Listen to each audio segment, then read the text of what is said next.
Mesdames et messieurs, merci de votre fidélité sur Guel Afrique Média. C'est l'heure de suivre les flashs d'infos. À la une, le ministre de la Justice, Costa Mutamba, a comparé ce mardi 3 juillet au parquet général près la Cour de cassation pour le début de son instruction préjuridictionnelle.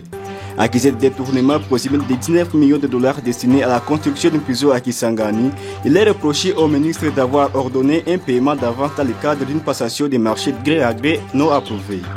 L'audition a été menée par l'avocat général Sylvie Kalula, assisté du magistrat général Christophe Mousseme.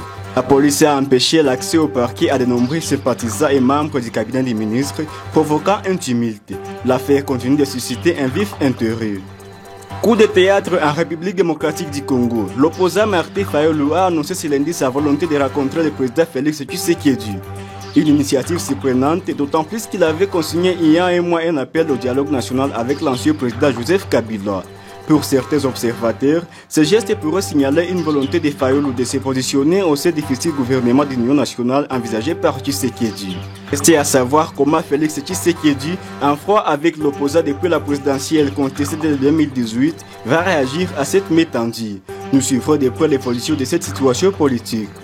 Le supérieur de l'audiovisuel et de la communication CESAC a interdit aux médias congolais de couvrir, commenter ou diffuser toute information relative à l'ancien président Joseph Kabila et son parti le PPRD. Cette mesure, annoncée par le président du CESAC, Christian Bosembe, le mardi 3 juillet, interdit également la diffusion de propos ou interviews de Joseph Kabila. Selon Bosembe, il ne s'agit pas de censure mais d'une mesure conservatoire pour éviter de transformer la télévision en tribu de subversion.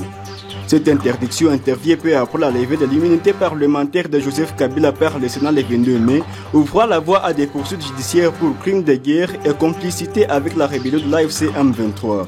Bonne nouvelle, la République démocratique du Congo a été élue hier membre non permanent du Conseil de sécurité de l'ONU pour le mandat 2026-2027. L'annonce a été faite par le ministre des Affaires étrangères sur X.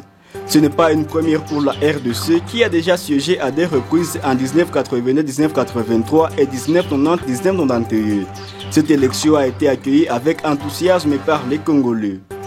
C'est avec cette information que nous mettons fin à ce flash d'infos sur Guel Afrique Média. Les actualités restent en continu sur notre chaîne panafricaine.